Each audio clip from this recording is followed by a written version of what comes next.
In the early afternoon on April 13th, 1985, 60-year-old Dorothy Thompson walked into a bank in St. Bernard, Louisiana.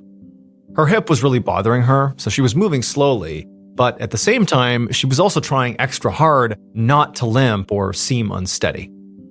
She knew the people in her small town liked to gossip about her, and so she didn't want to give them anything new to talk about. But, as expected, despite her best efforts to conceal her slower, sort of limpy movement, when she got into the lobby, the handful of tellers and customers that were inside looked towards her, took stock of her, and began whispering. So the little town of St. Bernard was about 5 miles outside of New Orleans, and it was the kind of place where people were generally pretty friendly and everyone seemed to know everyone. But this smallness made it pretty easy for rumors to spread. And most of those rumors in this town seemed to be about Dorothy. Dorothy did have to admit, though, that she had given people a lot to talk about. Dorothy, who had lived in this town for 39 years, was the owner of the town's pet cemetery. Now, this pet cemetery was actually a true business. Dorothy made her income from pet owners, buying plots of land in the cemetery. But that wasn't really the thing that made, Dorothy stand out as the centerpiece of gossip. It was the fact that she not only owned this pet cemetery, but she lived on the cemetery by herself. And considering the fact that the cemetery also had a rumor of being haunted, it just seemed like, how could anybody do that? How could she live there full time? And these ghost stories, surrounding this pet cemetery were not just, to do with animals that had been buried there, but they were about people. Because people had died on this property, including both of Dorothy's husbands. The first husband was a very heavy drinker who regularly abused Dorothy. And it got so bad at a certain point that she eventually just shot him in self-defense and killed him. So that's how he died. And then her second husband had died from suicide. And Dorothy was the one who actually found his body on the porch.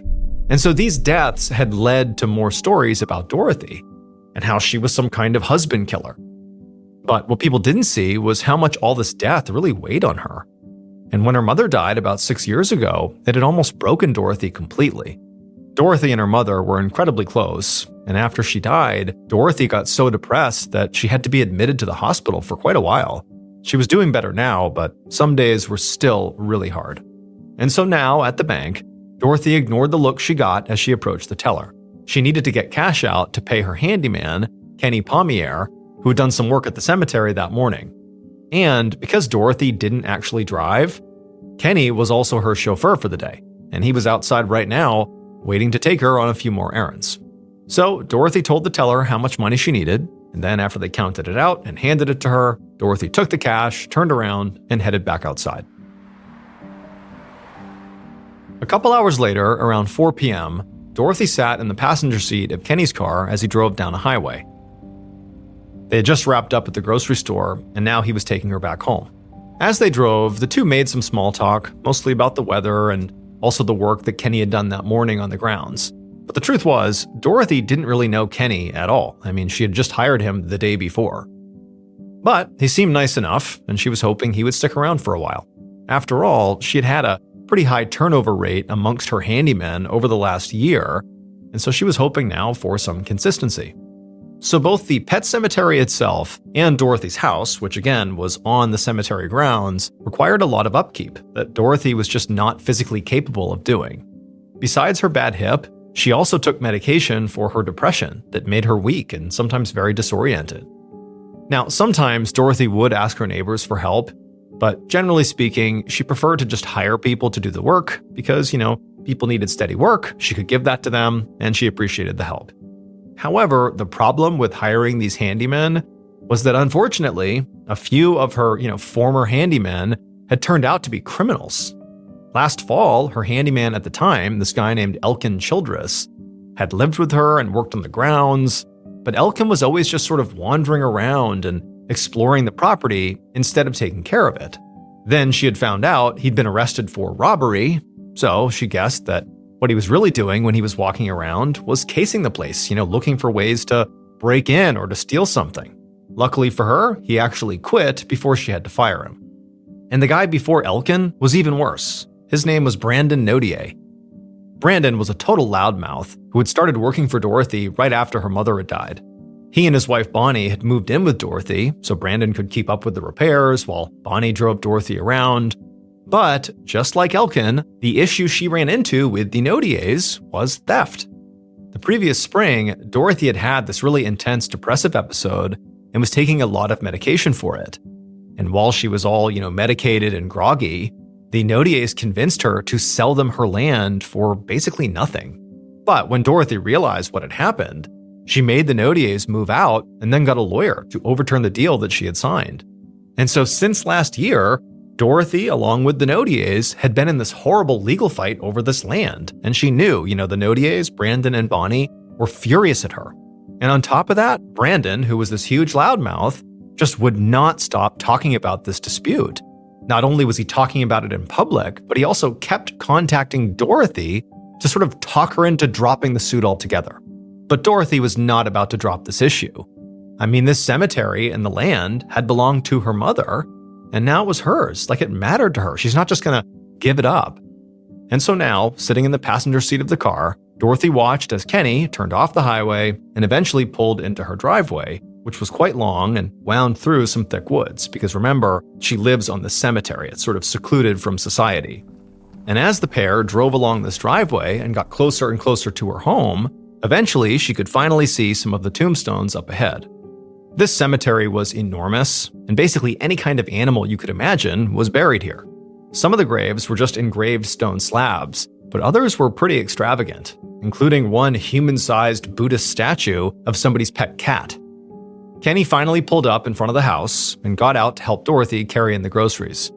And when he was done, Dorothy handed over the cash that she owed him and said she would call him when she had more work. And she watched as Kenny got back in his car and drove off back down the driveway.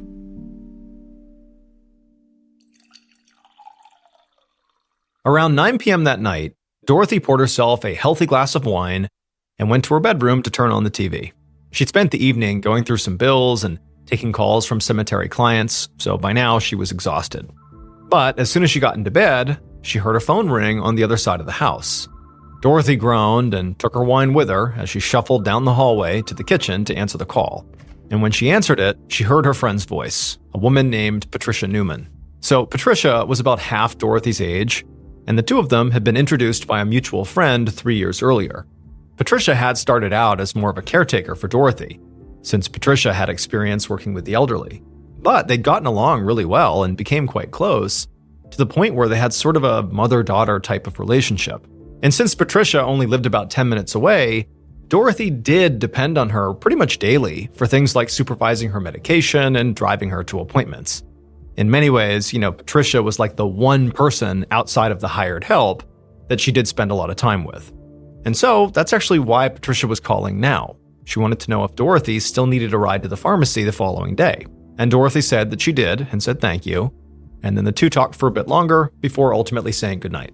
After that, Dorothy hung up the phone and then poured herself a bit more wine. And then she just kind of stood in the kitchen for a bit, listening to the crickets outside. And then, when she was about to finally leave and go back to bed, she heard something. It was the sound of a car making their way slowly up her long driveway.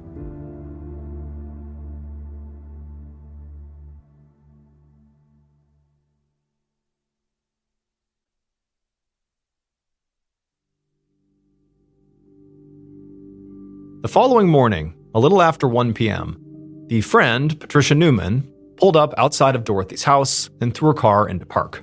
Patricia had called Dorothy around 9 a.m. that morning to tell her she was going to be late getting her. But Dorothy hadn't answered. Patricia had tried calling a few more times, but Dorothy never answered, which ultimately made Patricia pretty nervous. Dorothy was a heavy drinker in her 60s and was on a lot of medication. So deep down, Patricia knew it was possible Dorothy wasn't answering because she had had some kind of accident or medical emergency. So she was at Dorothy's now, not so much to take her on her errands for the day, but just to make sure she was okay. Patricia got out of her car and hurried up to Dorothy's front door. But when she knocked, there was no answer. And after looking in a few windows, she didn't see Dorothy or any kind of movement inside. It just seemed very quiet and still. Patricia went back to the front door and tried it, but she found it was locked. So she just kept on knocking for a while.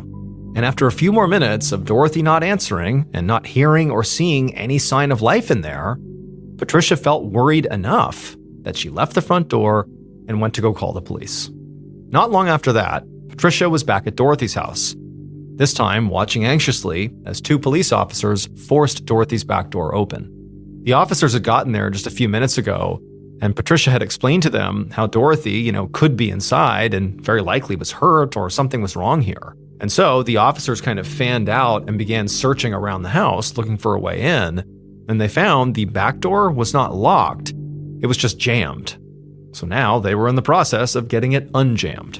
And so finally, after a few swift kicks to this door, it finally gave way and it swung open, and the 2 officers, along with Patricia, went inside. Patricia immediately began yelling out Dorothy's name and going room to room looking for her, and what she quickly realized is she could hear the sound of a television that was on, and it was coming from Dorothy's bedroom. But when she went to the bedroom and looked inside, Dorothy wasn't in there. In fact, after searching the whole house, there was no sign of Dorothy anywhere. And there wasn't any sign of any kind of problem in the house, like there was no disturbance anywhere, no struggle, no accident where somebody fell over. It was just like Dorothy was gone, and that was it. Now, for the 2 officers, they didn't really know what to make of this, because to them, it didn't appear like anything horrible had happened. There was no active emergency here. It's just that, this person has left their TV on and they're not here when they should be. And that was concerning, but not enough to warrant a big reaction from authorities. But Patricia, she knew, based on what she was seeing, that this was so uncharacteristic of Dorothy that something definitely had gone wrong here. But even though Patricia really adamantly communicated that concern to the 2 officers, they just told her that, let's wait, give it a few days, and give Dorothy another couple of calls, and if she doesn't show up in the next few days, come talk to us.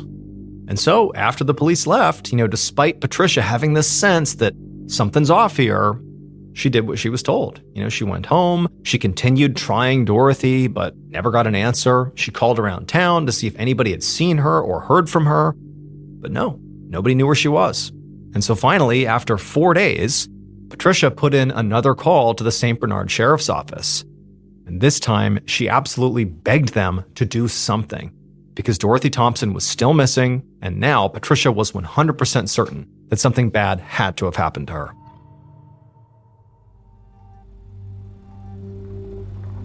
At around 10:30 a.m. on the same day that Patricia has made this plea for help 4 days after Dorothy had inexplicably gone missing, Detective Brian Vallelongo drove his cruiser through Dorothy Thompson's pet cemetery along with Sergeant Terrence Strada.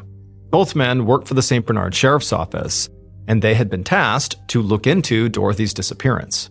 Vallelongo hadn't even gotten to the scene yet, but he was already uneasy as he drove past the animal tombstones and grave sites. This place had always creeped him out. Finally, the officer's cruiser made their way all the way to the end of the driveway, and they reached Dorothy's home.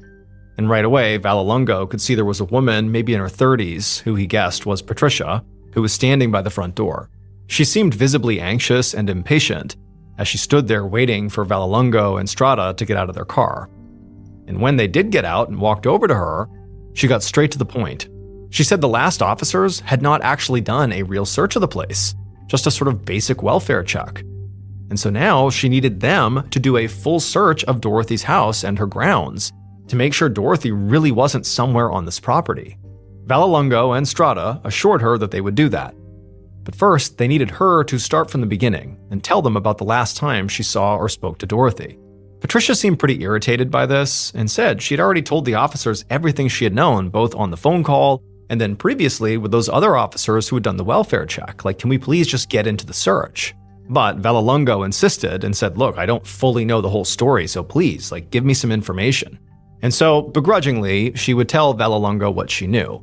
Basically that she had called her friend on the 13th at night to ask if Dorothy would need a ride to the pharmacy the next day. She had said yes, and then the next day comes around and Patricia calls her friend to confirm she's going to swing by and pick her up that morning, but Dorothy doesn't answer. And so eventually Patricia goes to the house. Dorothy apparently isn't there. She knocks on the door. Dorothy doesn't come out. It just seemed off. And so Patricia calls the police. They show up. They find the back door is unlocked but jammed. They force it open. They go inside and, nothing's disturbed. And Dorothy is just missing. And there was no rhyme or reason to it. And so now Patricia was convinced that something bad had happened to Dorothy, and she really was hoping that they could help her. Vallelongo nodded and then asked Patricia if maybe Dorothy had friends or family that she might have just gone to stay with. But Patricia immediately shook her head and said no. Dorothy was pretty much alone in the world and almost never left her house, and she didn't have a car because she didn't drive. Also, Patricia said she had already called around and nobody had seen her, friends, family, no one. And then at this point, Patricia was very clear. She told the officers that she believed the only reason Dorothy would have left her house that day or that night before was if somebody else had forced her to. Vallelongo shot Strada a look. He didn't doubt that Patricia was worried about her friend, but they need to look around before they jump to any conclusions here. So he asked Patricia if she could show them the unlocked door, and they would begin their investigation. Moments later, Vallelongo stepped into the home through that back entrance, followed by Strada and Patricia. As he walked around the house, he saw that, like Patricia had said, it was very neat and tidy. There really was no sign of anything that had gone wrong inside the house, no sign of a struggle or a fall of some kind. It was just like the house was left exactly as is. That sort of contradicted Patricia's theory that, the only way Dorothy would have left the house was if she had been forced, suggesting some form of a struggle. But at the same time, what Patricia was saying about Dorothy is that she was kind of frail. And so Vallelongo thought, okay, maybe it's possible that she was forced and, she didn't put up any kind of a fight, and that's why we don't see any disturbance. He didn't know, but it just seemed odd that nothing had been displaced if we're talking about some form of an abduction. Also, as Vallelongo continued his walk around the house, he could see that items of value, like Dorothy's TV, were still there. So it didn't seem like this had been a robbery. But unlike the first officers who had done that initial welfare check with Patricia a few days earlier, Vallelongo did agree that something wasn't right here. Because as he continued to walk around, he kept seeing signs that Dorothy had clearly not planned to leave her home or had left in a hurry. For example, there was a half-empty glass of wine in the kitchen, and the television in the bedroom was still on. And so those are things that simply would not be if somebody was planning to leave for any extended period of time. And also, based on what Patricia had told them, he could rule out a family emergency suddenly taking Dorothy out of town or any kind of last-minute trip, because Patricia had called around and that stuff hadn't happened. At a certain point, Vallelongo stopped walking around the home and just asked Patricia, how was Dorothy's mental state? And Patricia clearly hesitated for a second before she admitted to Vallelongo that, Dorothy was on a whole bunch of medication, and sometimes it did make her mental state kind of foggy. And so Vallelongo naturally thought, okay, maybe it's possible that in a sort of foggy mental state, maybe for whatever reason she wandered out of the house on her own, and then once she was outside, something happened to her, whether it was, an animal, a person, a fall, like anything could have happened. He knew the back door had been unlocked during that initial police welfare check, and even though he knew the door apparently had been jammed, it clearly had not been jammed so much that it prevented them from getting inside. And so maybe that door just always got stuck, and maybe that's all that happened. She walked out the back door, and when she shut it, it got jammed, and that was normal. And so Vallelongo turned to his partner and sort of explained to him his theory around Dorothy maybe wandering out on her own, and then something else happened once she was outside, and said, hey, she's clearly not here. Let's go out there and search the grounds and see if we can find her.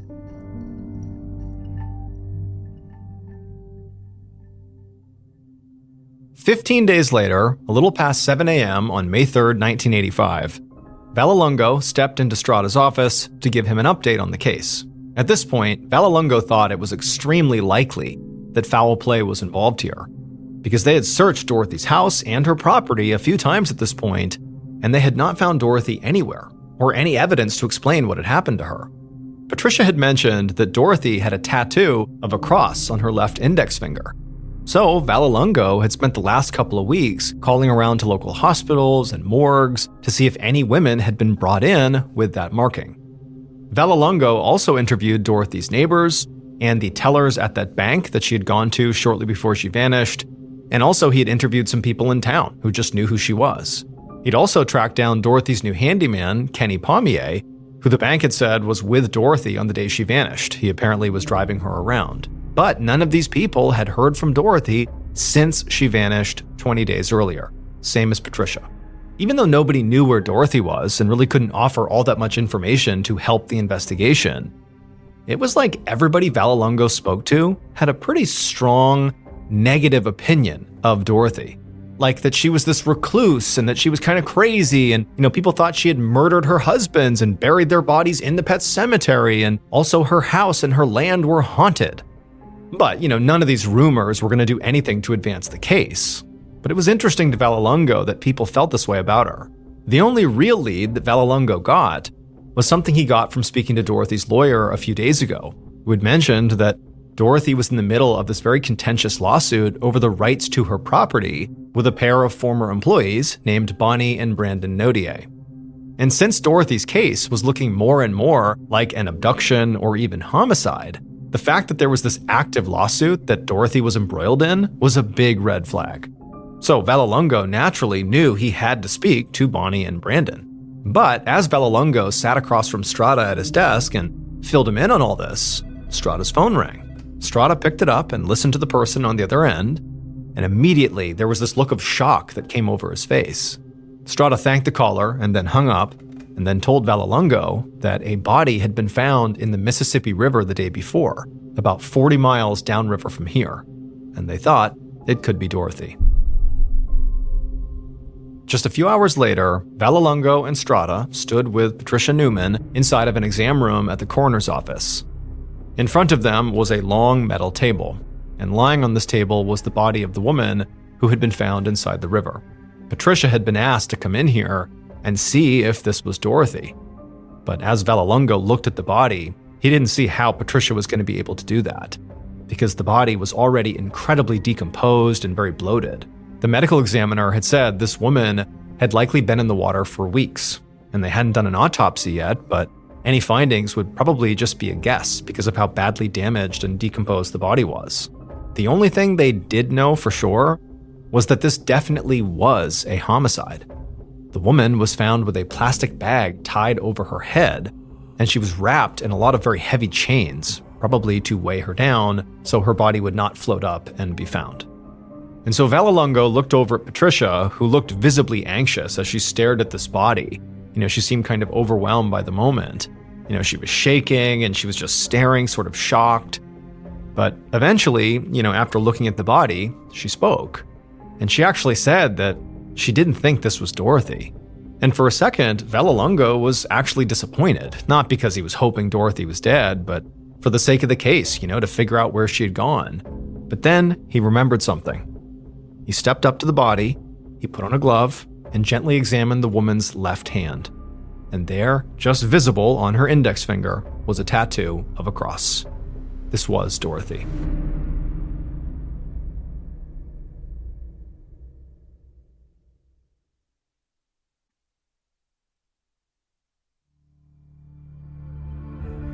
Four days later, on May 7th, Vallelongo got to his office and sat down at his desk to start the day.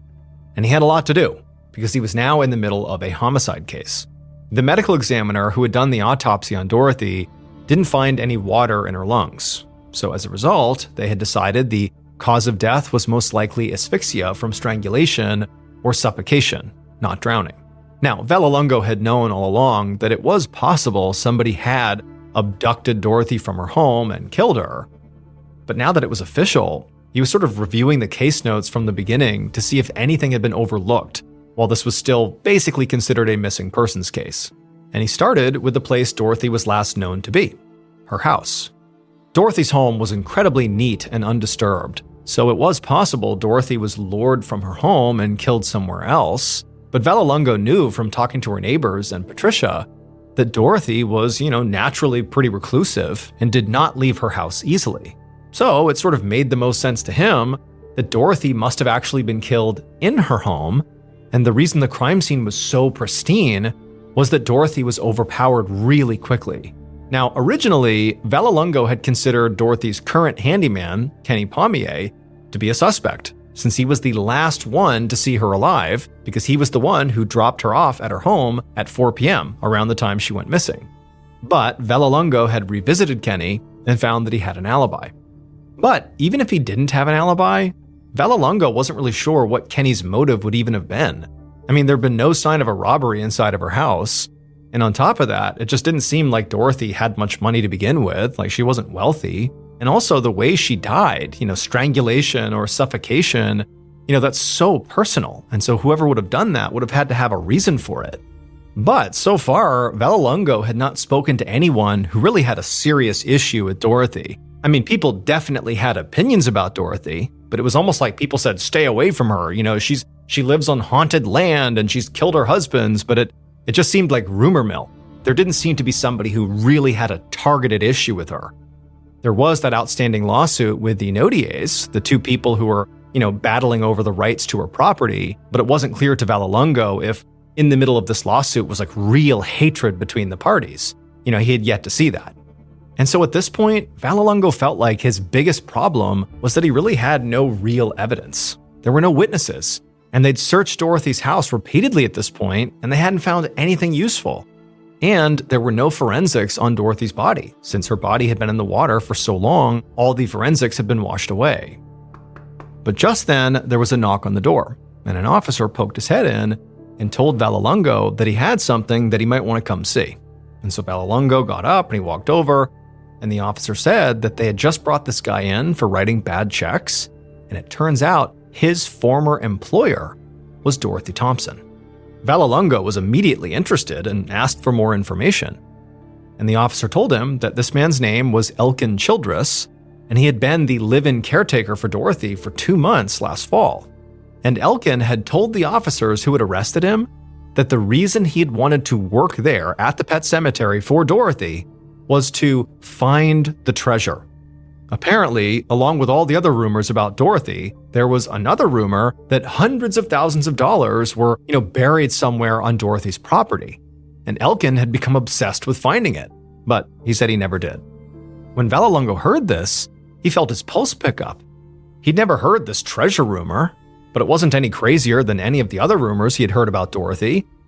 And if Elkin was that serious about finding, said treasure, maybe he'd gone to Dorothy and tried to force her to tell him where it was. But before he could say or do anything, the officer told Vallelongo not to get too excited, because Elkin had an alibi for the night Dorothy went missing, and it checked out. However, the officer said that Elkin had mentioned something else that could help with the investigation. According to Elkin, there was somebody in Dorothy's life who befriended her for the sole purpose of trying to inherit everything she owned. And that person was Patricia Newman. And as soon as the officer said that, Vallelongo's gears in his head began to turn, and he thought, why didn't I see this before? After all, it was Patricia who called the authorities. She's also the one who aggressively pushed this investigation in the early days, which, Vallelongo had assumed was just because she was worried about her friend. But now he was starting to wonder if maybe she was trying to make herself look innocent. It's not unusual for killers to try and insert themselves into investigations to seem cooperative or to cast suspicion on other people. Patricia had also entered Dorothy's house multiple times before Dorothy's body was found, which certainly gave her an opportunity to interact with the scene and potentially hide evidence. And so Vallelongo turned and ran to go find Strada. They needed to speak to Patricia immediately, and this time it would be as a suspect.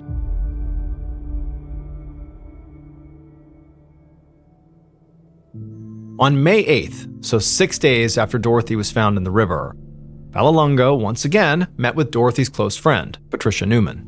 But this time, the meeting was inside of a police interrogation room. And as Vallelongo sat at the interrogation table looking at Patricia, he was watching her very carefully. She did seem somewhat annoyed that she had been called in for this, but she also seemed very nervous. In particular, she kept fidgeting with her hands. Now, Vallelongo had really considered his approach here. Since Patricia could have been lying to him this whole time, his plan was to start off pleasant and kind of lull her into a false sense of security that he believed everything she had said was true so far. And then at some point he would surprise her with a sharp left turn and see how she reacted. So he started with some background questions about Patricia's relationship with Dorothy and nodded appreciatively as Patricia explained how she and Dorothy were good friends and Patricia also took care of her. But then, kind of out of nowhere, Vallelongo asked her about Dorothy's estate and if it was valuable or not. She did say that Dorothy owned the house and the land it was on outright, so no mortgages or anything. so it had to be worth something, but she didn't know how much it was worth. Vallelongo responded to this by saying, okay, forget the financial worth of the property. Is the property worth something to you, Patricia? At that point, Vallelongo could clearly see, Patricia realizing what was happening here. She had this alarmed look on her face, like she was starting to see that she was not being treated like a witness, but rather a suspect. And so Patricia quickly said, no, the property was not worth anything to her. She didn't want it, not at all. But she kind of turned it around on Vallelongo and said, look, if you're looking for someone who does want that property, well, you ought to speak to the Nodiers. Now, Vallelongo knew who she was referencing. These were the folks who were embroiled in that lawsuit with Dorothy before she went missing and was found dead. But Vallelongo didn't say anything. He just sort of gave Patricia a look like, oh, explain what you mean. And so Patricia took the cue and told him that the Nodiers had been Dorothy's live-in employees for years, and they were complete monsters. She said that Brandon had been verbally abusive towards Dorothy while he worked for her, and also he was one of the main people spreading all these rumors about Dorothy in town, about how he thought she killed her husbands and how her land was haunted and she was crazy. But she said that wasn't even the worst of it. She said Brandon was also a thief. She said the year before, when Dorothy was on a lot of medication for depression, like more than normal, and she was not of sound mind as a result of it, she said that Brandon and his wife Bonnie had convinced her to sign over her property to them for basically nothing. And that's when it hit Vallelongo. Like, he was aware that there had been this lawsuit over the land, but he didn't really have all the details about it. He just knew there was some dispute.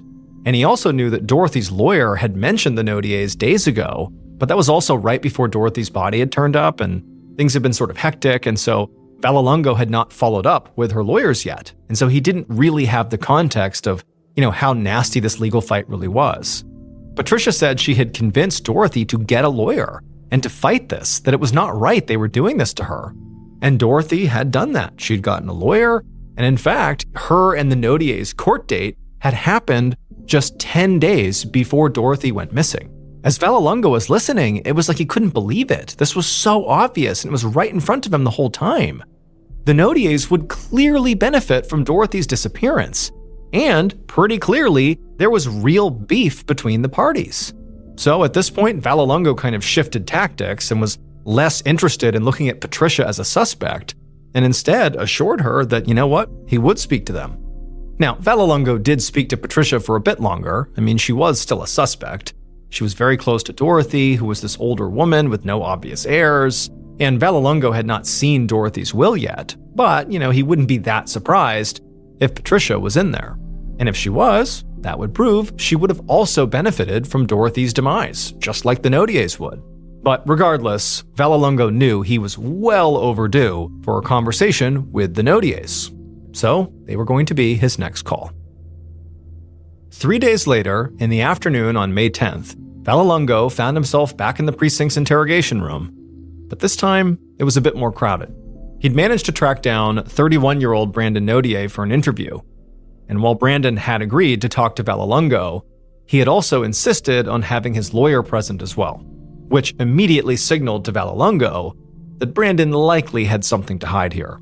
Vallelongo had looked into Brandon's background since speaking to Patricia, and he found out that Brandon had a criminal record, which included assault.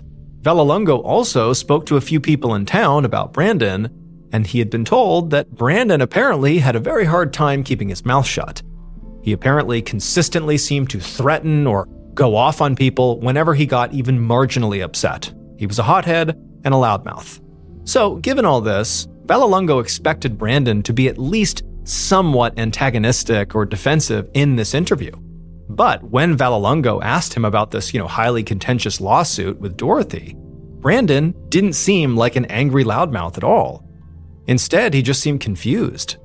He explained the whole thing really was just a big misunderstanding. Brandon said he and his wife had known Dorothy for 6 years and actually lived with her for part of the time. And from his point of view, he thought, Dorothy viewed them as sort of like family. And that's also why he said he believed she was selling them her land at such a low rate. It was like a family discount. He said it just sort of seemed like she really wanted them to have her property. And it was actually Brandon and his wife that had sort of insisted on paying for it. Brandon said, everything about this transaction had really been fine and above board until Patricia Newman got involved. Brandon seemed very frustrated as he began to explain how he didn't really know what had happened, but Patricia somehow got into Dorothy's head and convinced her that he and his wife Bonnie had somehow taken advantage of Dorothy. And Brandon saying that didn't happen. That's not how this went. Brandon said, as far as he was concerned, it actually seemed like Patricia was the one who was taking advantage of Dorothy. And then he said there were actually all these times when apparently Patricia was staying with Dorothy, and at some point they would get into some kind of fight, and Patricia would get mad at Dorothy, and Dorothy would flee her own house and run to the Nodier's house, for protection, for safe haven. They said that was fairly common. Patricia was this awful person that, Dorothy had to flee from. As Vallelongo heard this, he kind of didn't know what to think. I mean, Brandon could be lying to him, but truthfully, Brandon seemed very convincing. And also, Brandon just didn't really seem smart enough to be a master manipulator here. In fact, if anything, Brandon seemed kind of dense, and it was hard to believe he could engineer this murder without leaving behind any evidence or witnesses, and then also concoct this sort of brilliant story about how Patricia really was the one behind this whole thing. But Brandon's wife, Bonnie, was a suspect too, and it was possible that, she was the ringleader, and Brandon had just sort of followed along. They were divorced now, but if they were wrapped up in this lawsuit with Dorothy together, it was possible they could have, come together and joined forces to take care of the problem, i.e., get rid of Dorothy. All that's to say, Vallelongo was not going to eliminate Brandon as a suspect just yet, but he needed more evidence before he could connect him to the crime. So ultimately, he told Brandon he could leave and that he would be in touch. And then Vallelongo watched as Brandon and his lawyer stood up and filed out of the room. It was sort of funny in a dark way that just a few days ago, Vallelongo couldn't see any reason why anybody would want to kill Dorothy. And now it was like everybody in Dorothy's life, Elkin, Patricia, and now the Nodiers, wanted Dorothy's money and so really would benefit if she went away. And so now he just had to figure out who wanted Dorothy gone the most.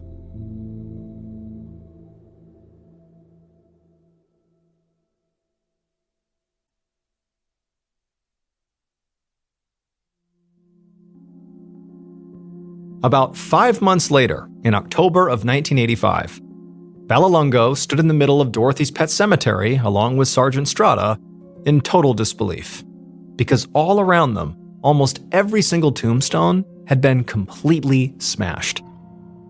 Now, Vallelongo had no idea who had done this, but it was sort of oddly fitting, because just like this cemetery, Vallelongo's homicide case was a complete and total mess.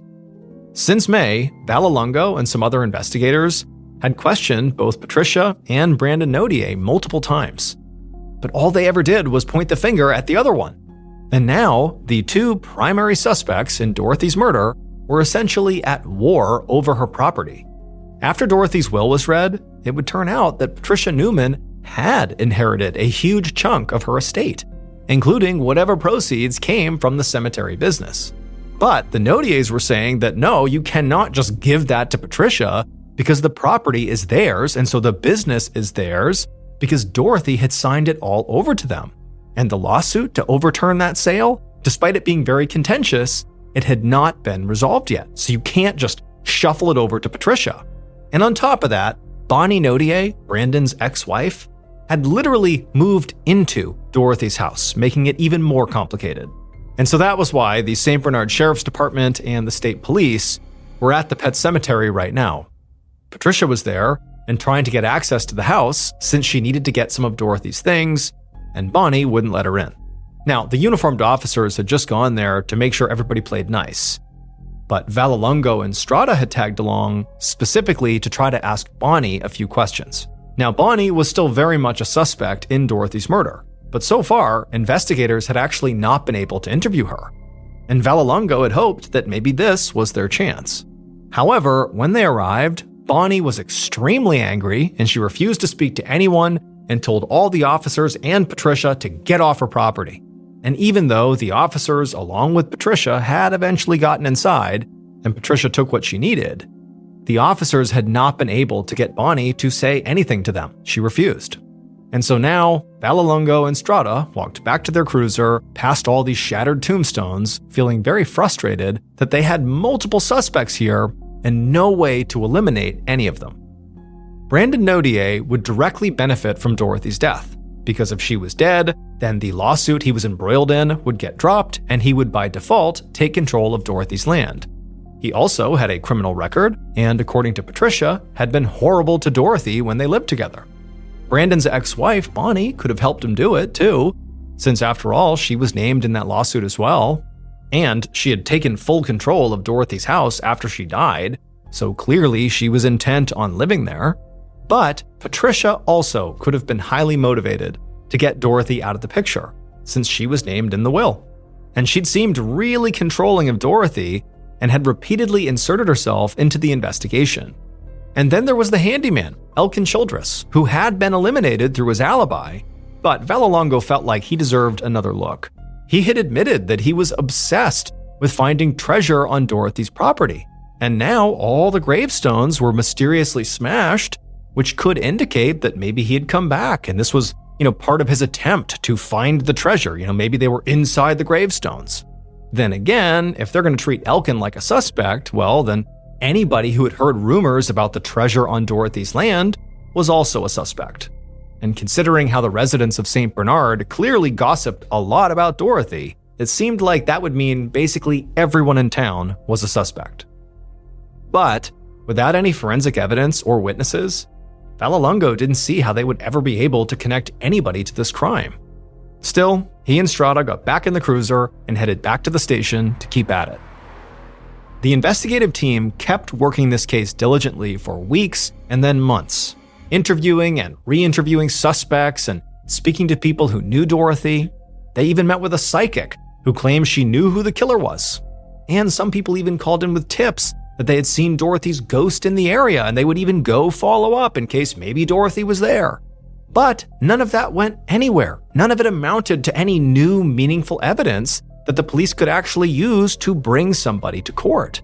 And as time went on, Dorothy's case changed hands multiple times before finally going cold.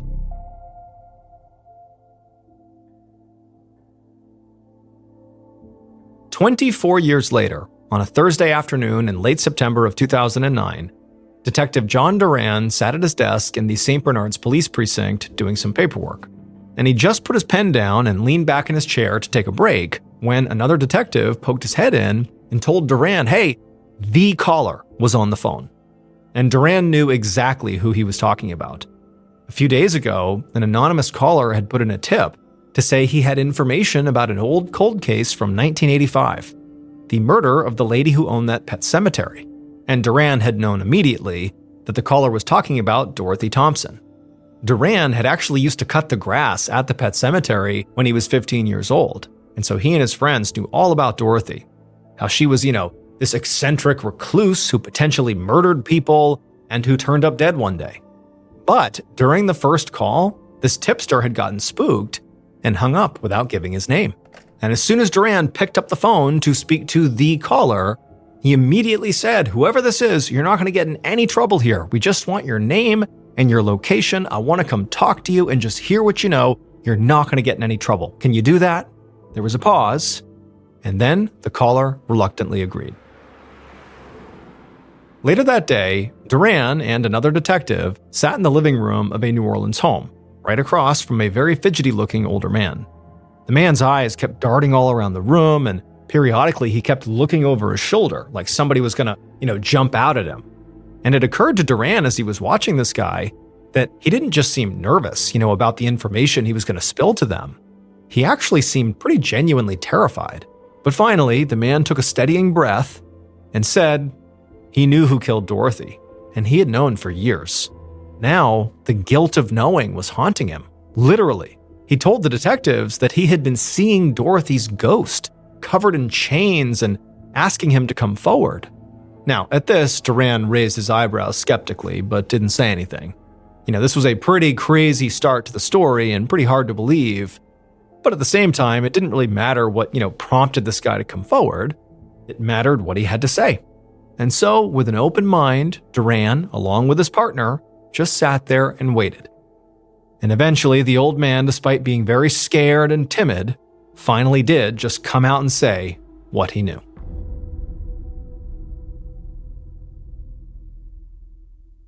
Based on a decades-long investigation and multiple confessions, here is a reconstruction of what police believe happened to Dorothy Thompson on the night of April 13th, 1985.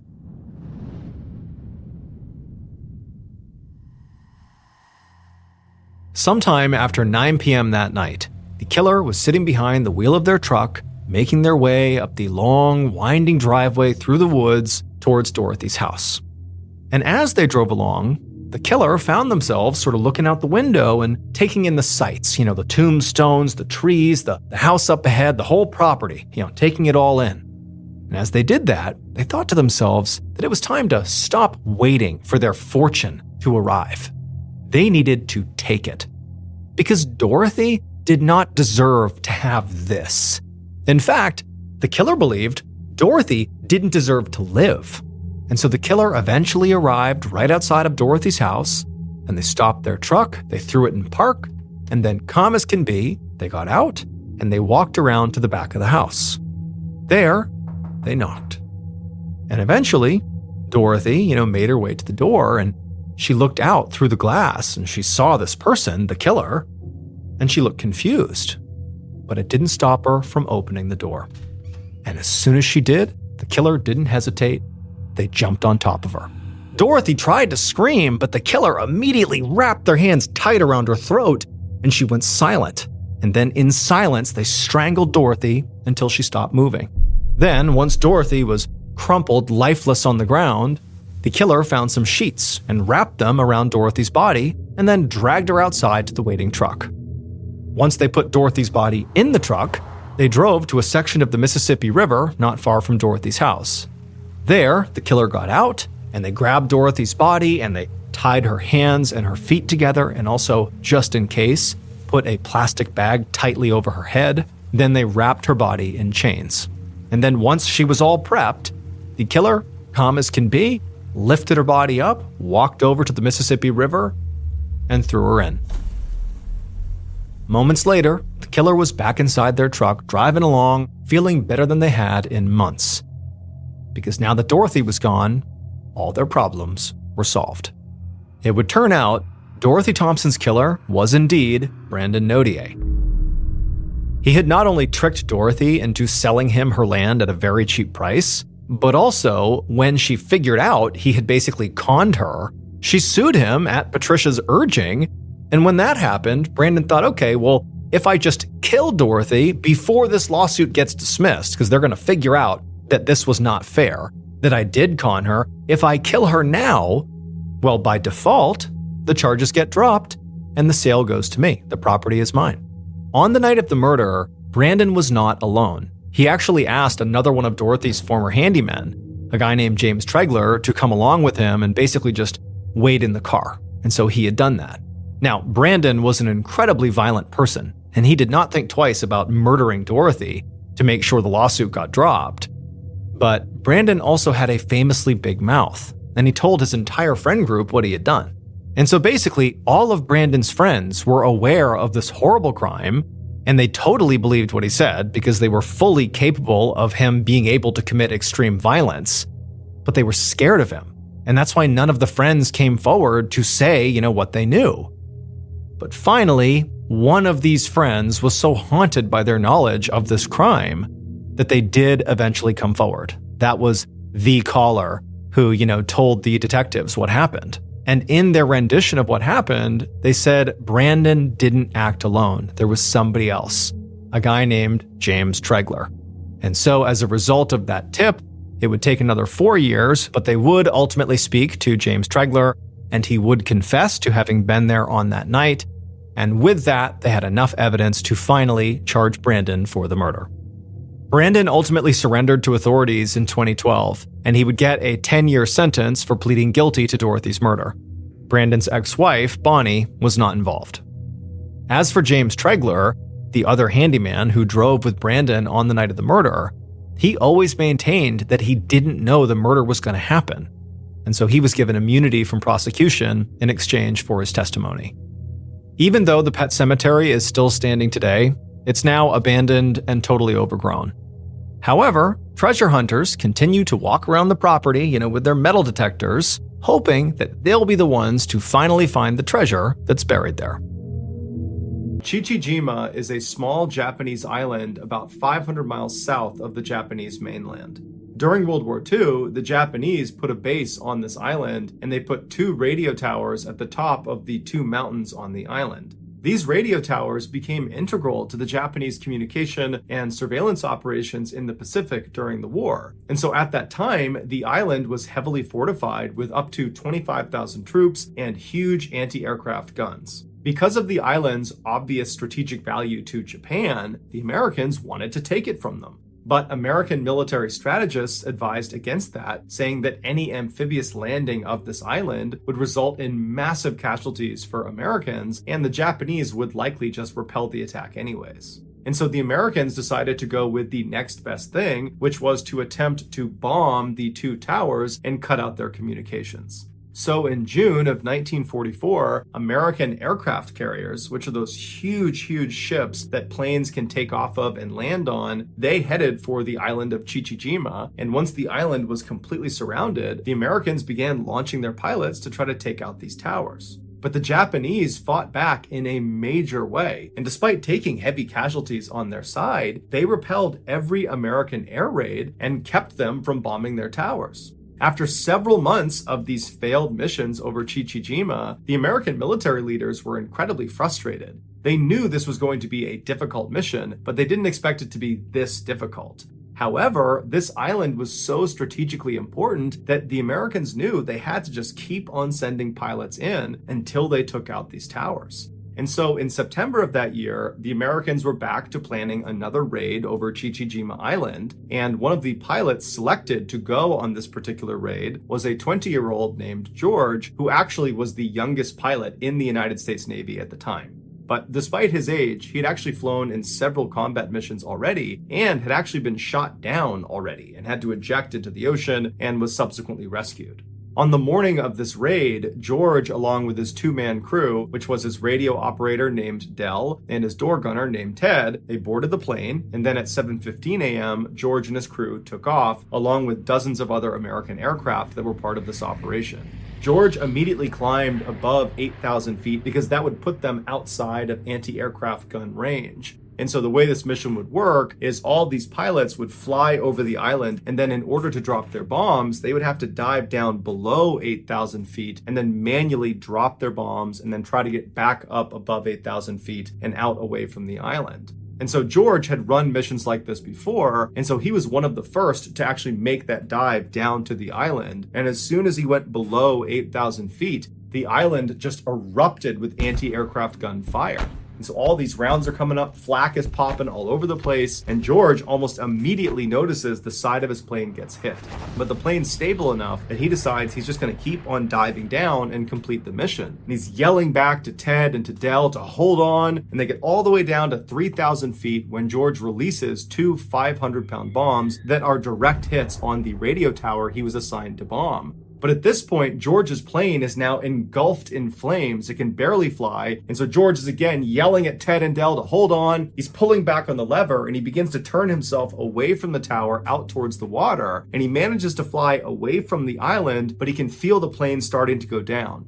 Now, George had previously been shot down before, and what he learned from that is how important it was to fly as far away from the enemy as you possibly can before you bail out of your plane. Because if you bail too early and you land in the water right near where the enemy is, you'll just get captured. And so George was holding on to that lever and keeping his plane up as long as he possibly could. And so he's flying and getting lower and lower and lower and closer to the water. And Ted and Dell are yelling at him that they got to jump out. Meanwhile, outside, the other planes that had sustained damage, the other American planes, their crews are already bailing out. But George is saying, no, hold on. And he keeps going farther and farther until he's so close to the water that it's practically too late. And then he gives the order to jump out of the plane. George abandons his controls, he leaps out the door, and he hits his head on the back of the plane as he leaps out. But his chute would open up right before he hit the water, and it would save his life. As soon as George hits the water and he comes up for air, he's under his parachute. And so he's trying to get his parachute away to get a breath of air. He disconnects his parachute from his shoulders. He clears the parachute and he's looking around and he sees his plane that is now being flown by no one go crashing directly into the water. And so immediately he's looking around for Ted and Dell's parachute to make sure they're okay, but he doesn't see any parachutes anywhere. However, George notices a life raft from his plane had miraculously just landed like 10 feet away from him. So he swims over to the life raft, he climbs inside, and once he's in there, all he's thinking about is Ted and Dell. So he's yelling for Ted, he's yelling for Dell, but he's not getting a response.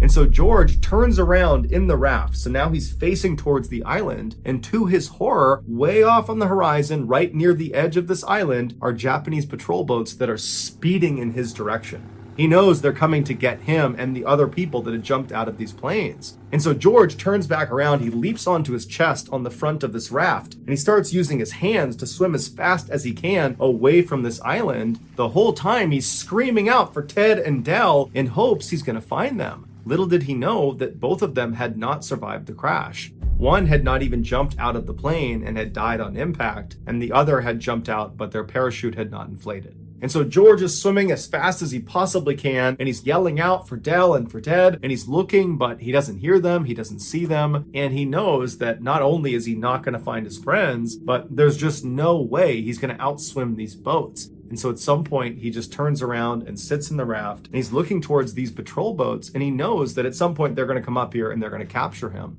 And all he can think about is how guilty he feels about Ted and Dell. And he starts second guessing his decision to keep that plane flying as long as he did and make them bail out so late. And he's thinking, I probably got them killed. And then he thought about his wife and he wondered if he'd ever see her again. And then he turned towards these Japanese boats that were much closer now, but still fairly far away. And he began mentally preparing himself for captivity. But before he could be captured, American aircraft come storming in overhead, and they go flying past him towards the island, and they start dropping bombs and strafing these Japanese boats that were coming out to get George. And so George is thinking, oh my goodness, what luck. He turns around, he gets back on his chest, and he starts swimming as fast as he can, trying to get away, knowing that these boats are totally preoccupied with the aircraft overhead. And for 2 hours, George used every ounce of strength he had to swim as far as he possibly could away from this island. But at some point, he was just so unbelievably exhausted, he just could not paddle any farther. And so he's just laying on this raft when he hears the sound of something coming out of the water. And he turns and he sees the periscope of an American submarine coming out of the water. And seconds later, the crew of this American submarine comes right up alongside him. They grab him out of the raft, they put him in the submarine, and he was saved. Besides George, Ted, and Dell, there were 8 other American airmen that had to bail out of their aircraft because they were badly damaged following this raid. And so originally, those 8 people were not recovered and they were believed to have drowned at sea. But that actually was not true. The US government figured out fairly quickly what happened to them, but the details of what happened to them were so gruesome, the government decided they did not want to tell anyone. They especially didn't want to tell the parents and loved ones of these 8 airmen because they believed if they heard the true account, that would be too traumatic for them. And so they made the details of these 8 deaths totally top secret. But 60 years later, in 2004, an author named James Bradley discovered transcripts from a post-World War II Japanese war crimes trial held in Guam, where Japanese military leaders confessed to what they did to these 8 captured Americans. This is the true account.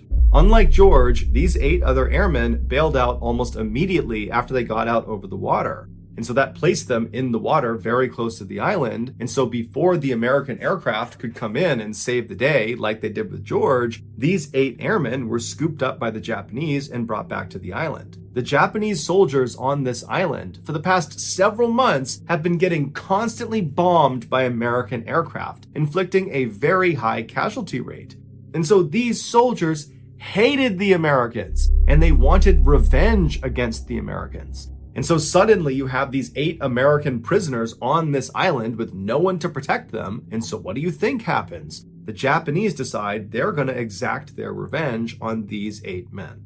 Within 24 hours of being captured, the 8 men were kind of huddled up in one section of the island when one of them, Marv Mershon, who was 19 from Long Beach, California, was grabbed by a Japanese commander, stood up, and moved to the central area within their military camp, and they tied him to a tree, and this commander encouraged all of the other soldiers to beat and kick Marv. And so all day long, soldiers were coming up and just beating the crap out of Marv, and Marv is tied to the tree. He can't do anything. And these 7 other prisoners are forced to just watch because they can't do anything. And so that night, the same commander comes back and he unties Marv from the tree, and he tells these 7 other prisoners to stay where they are. And this commander and several other Japanese soldiers, they take Marv and they march him away from the group into the jungle, and they march him over to this freshly dug grave. And standing next to the grave that Marv would have seen is this Japanese soldier carrying a sword.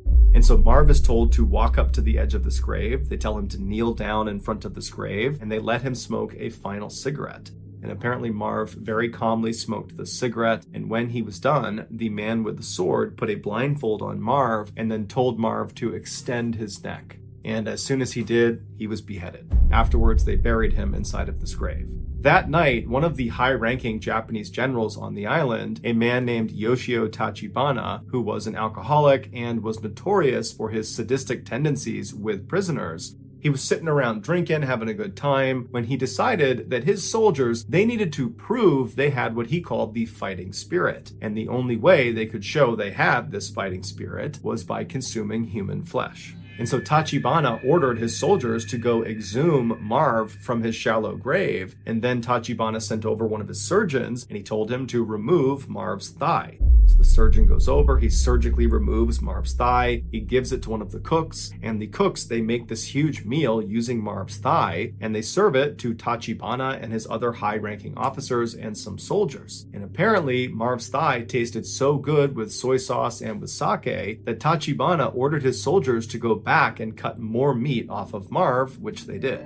Within a month of Marv's execution and consumption, Tachibana decided that he wanted to eat more human flesh, and he wanted his soldiers to eat more human flesh because he and a number of the other officers were superstitious that this could make them stronger and it would be good for their stomach and it would be good for their health. And so they decide they're going to kill more of the American prisoners and eat them. And so they brought the 7 remaining American prisoners out to the rifle range, and once they were all out there, one of the Japanese officers grabbed 25-year-old Floyd Hall from Missouri. They pulled him out of the group and they walked him over to the middle of this range and they tied him to a wooden stake in the ground. And once he was in place, Tachibana, who was there, he ordered the other Japanese soldiers to work on their bayonet work on Floyd Hall. And so one by one, these soldiers would go up and plunge their bayonets into Floyd Hall's chest, into his stomach, until he ultimately died. Once he was dead, Tachibana, who had brought along his surgeons for this very reason, he sent them out to remove Floyd's liver and his gallbladder right in front of the now 6 living prisoners. They're watching this happen right in front of them. And then once his liver and gallbladder have been removed and wrapped in cellophane paper to preserve them, the surgeons walked back and stood on the edge because they knew this was not the last execution of the day. And so the other 6 prisoners are looking around, wondering what's next, and then one of the commanders walks over and he grabs another one of the prisoners. His name was Earl Vaughn. He was 22 years old from Texas, and as soon as he was grabbed, he knew he did not want to face the same fate Floyd did, and so right away he became defiant. He wanted to die more quickly, and so he began yelling Semper Fi at the Japanese, and he kept extending his neck and pointing up at his neck, indicating he wanted a clean and quick death. Behead me. And so the Japanese, they tried to strap him to this wooden post because they wanted the other soldiers to work on their bayonets with him, but it was just too difficult with Earl. He put up such a fight and he kept putting his neck out that finally one of the soldiers did pull him down and he was beheaded. And then again, the surgeons came running out into the field, and in plain sight of the now 5 remaining American captives, they removed Earl's liver and his gallbladder and then wrapped them in cellophane paper to preserve them. And then they took Floyd and Earl's organs and they went back to the cooks to have them prepared. And that night, all the high-ranking officers on the island feasted on Earl and Floyd. Within a few days of Floyd and Earl's murders, the other 5 captives were also executed in a similar fashion, one by one, in front of their comrades. And 2 of those remaining 5 were also consumed. And unfortunately, one of those two was not executed beforehand. Instead, they had pieces of their body surgically amputated, and then those pieces would get cooked and eaten. And when they were done eating them, they would just come back and cut off more and more and more until there was nothing left to eat. And at that point, that prisoner was executed. They did this in order to keep their meat fresh. After the war was over, 34 Japanese soldiers, including General Tachibana, were tried for war crimes for their atrocities they committed against these 8 prisoners of war. They were all found guilty, and they were all hanged and buried in unmarked graves in Guam. The other men on the island that witnessed these atrocities and didn't do anything about it, or participated but in some sort of secondary way, they were also tried for war crimes, found guilty, and sent to jail, but all of them were released after 8 years. George was 80 years old when he finally learned about the atrocities on Chichijima Island that he so narrowly escaped. He, like everyone else that was learning about this, was horrified and disturbed, but more than anything, George felt a deep sense of guilt for having survived. But what we can all say for sure is that George did not waste his second chance at life. George H.W. Bush would go on to become the 41st president of the United States of America, and his son, also named George Bush, would go on to become the 43rd president of the United States of America. 2 world leaders who would change the course of history forever, who never would have been if George Sr. had bailed out of that plane near Chichijima Island just a few seconds. Listening to the Mr. Ballin podcast, if you got something out of this episode and you haven't done this already, please replace the 5-star review button's hand sanitizer with lubricant right before they go out to run some errands. Also, please subscribe to the Mr. Ballin podcast on Spotify, Apple Podcasts, Amazon, Google, and anywhere else you get your podcasts. This podcast airs every Monday and Thursday morning, but in the meantime, you can always watch one of the hundreds of stories I have posted on my YouTube channel, which is just called Mr. Ballin. If you want to get in touch with me, please follow me on any major social media platform and then just send me a direct message. My username on all of these platforms is just @Mr.